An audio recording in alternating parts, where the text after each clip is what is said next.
हमार ड्यूटी सिर्फ किडनैप करे के रहे। किडनैप करे तक सिर्फ हम साथे रहनी।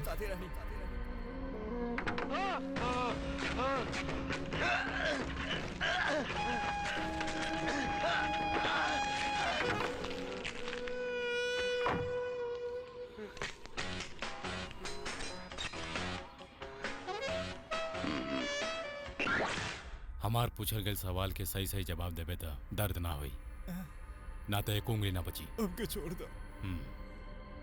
प्रिया के जोना दिन अपहरण भय रहे कहीं गाड़ी चलाओ अबले कितना लोग के अपहरण कैले बड़े?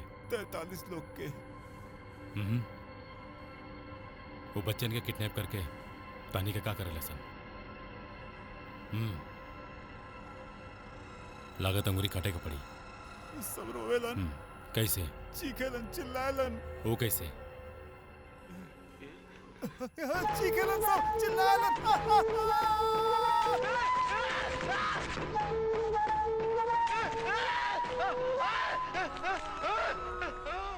ऐसे ही चिल्ला तुम्हें सुना। का चाहिए तोरा? का चाहिए तोरा? प्रिया के बचावे खातिर ओकर बाप 2 करोड़ रुपया देले का भइल? प्रिया के काहे मरला सन? हमनी के काम खाली अपहरण करे के बा, ओकरे बाद का होला हमनी के नहीं के पता। कौन आदेश देला? नहीं के मालूम? नहीं, छोड़ दो, बताओ तनी। प्रकाश होटल में एगो प्रमिला श्याम नाम के औरत बिया, उहे हमनी के पैसा देवेले, उहे। देखे में कैसा लगेला? हम ओकरा पहचान ली ना। ओकरा गाल पर कटे के निशान बा। ये चॉकलेट है, जाके प्रिया के दे दिए।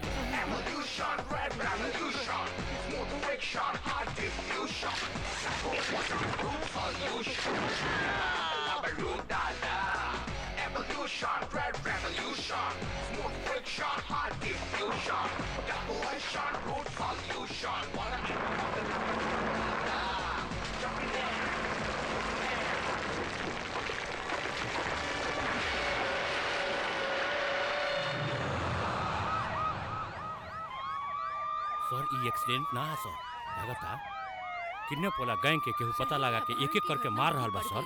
अब पुलिस डिपार्टमेंट अभी तक कुछ न कर पाइल है। भेजा सबके। चला चला। हे काली माता, आज बोनी में कोनो अच्छा सवारी भेज दी कि दिन भर के कमाई अच्छा हो जाए। हे काली माता। के बाड़े तू? उठ ना, के बाड़े? के भाई? अरे नालायक, दारू पी के हमार गाड़ी में बड़े। चलो ने। अरे कहने लुढ़क गई। अरे उठ भाई, उठ ना। उठ। अरे उठ ना भाई। ऑटो खाली बा? कहाँ जाए के बा सर? गोपालपट्टनम। हे भगवान, हाँ बहुत अच्छा सवारी है भाई। उठना, हमरा ऑटो लेके जाए के बा। उठ ना। चले के बाकी ना। चले के बा साहब, लेकिन पता नहीं के आके हमार गाड़ी में सुत गेल बा, उठते नहीं के। तनी हमार मदद कर देब तो हम रउआ के लेके चलब। का हम एकरा के हाथ लगाई? अगर एकरा के नीचे उतारे थी मर गई तो पुलिस स्टेशन के चक्कर लगावत हम मर जाई। पगला गई भाई। अब क्या करी भगवान? ए भाई, उठना। अरे उठना भाई। अरे हमके रिक्शा लेके जाए के बा, उठना। अरे चलना। अरे उठना। बेवड़ा, चल नीचे उतार, हमारी गाड़ी से नीचे उतार। हमार जान खा के रख ले बा, हमके सर्कस करवाओता। भैया जी बांद्रा चलबो का? बांद्रा चले के बा? ओहो कितना बढ़िया सवारी। चलना, उतरना, हमरा सवारी लेके जाए के बारे। उतरना मैडम, तनी हमार मदद कर दे तो हम लोग के मजे से लेके चला। का कहले? मजा आई? बांद्रा लेके जाए के कहनी तो बैंड स्टैंड लेके जाईबा, काट के रख देम तोहनी के, समझ ले के ना। चलाई जैसे अपन शक्ल देखा।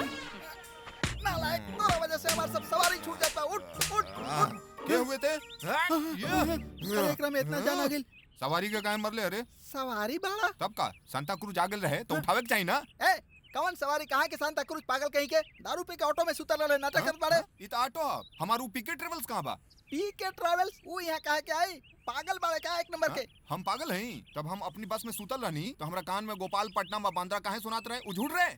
वो हमार सवारी पूछ के गेल रहलो, ओकर आवाज रहल। चुप रह, हमके कहानी सुनावत रहा। हम बस में आराम से सूत के जात रहनी, ते उतार के अपनी ऑटो में सुता देले और हमसे झूठ बोलता रहे। किडनैप? अरे हम तोहार किडनैप करके क्या करब यार?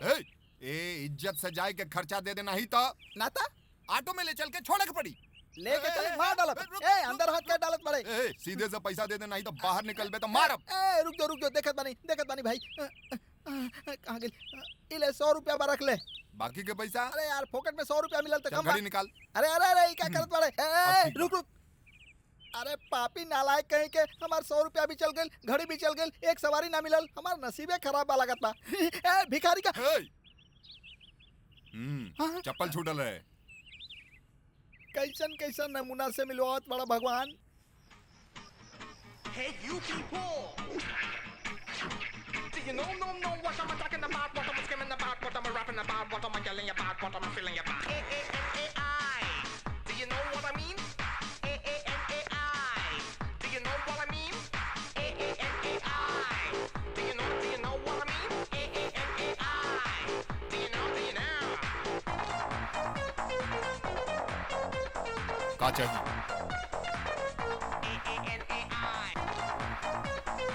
एकरा के जाना तोड़ा नहीं की जाना था। अच्छा से देख के बताओ।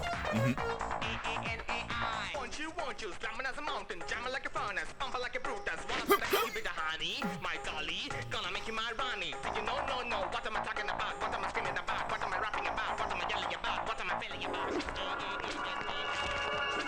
Slamming as a mountain, jamming like a furnace, pumping like a Brutus. Wanna put the heat with the honey, my dolly, gonna make you my Ronnie.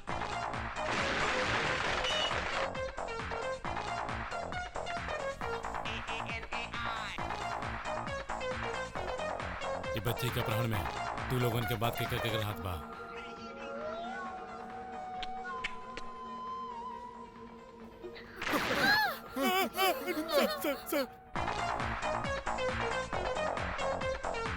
Priya के अपहरण काहे कइले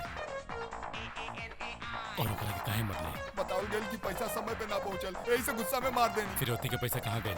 ओके कोनो चुरा लेलत। कवन कवन? पुलिस वाले पे शंका बा।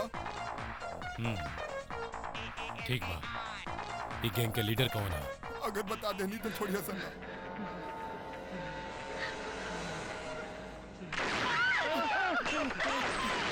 अहमद खान। अबे कहाँ मिली? नहीं के बता। कब देख लेने की साहब, खाली आवाज सुन ले बानी फोन पर। तो उन्हीं के साथे डील कौन करेला? मुनीर भाई खान के भाई वो हमनी को पैसा देके बच्चे के मंगौले रहे साहब। कहाँ लेके जाला? नहीं के पता सर। एड्रेस बता। पता बताई तो छोड़ देता। पहले बताए तब। कमरा नंबर 10, दूसरा गली, कृष्णा नगर, गोपालपुर।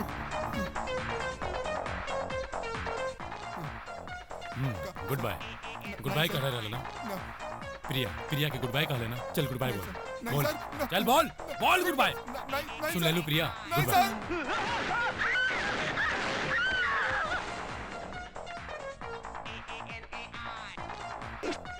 एक औरत होके ऐसा काम करे में शर्म ना आवेला?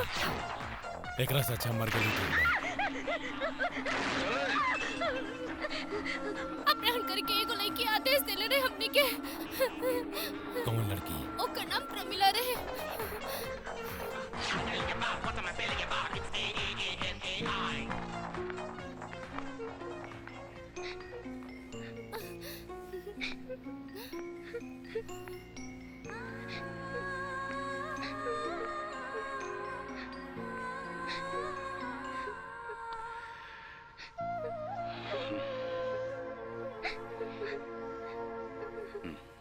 My dolly, gonna make you my Ronnie. Do you know, what am I talking about? What am I screaming about? What am I rapping about? What am I yelling about? What am I feeling about? It's A-A-N-A-I.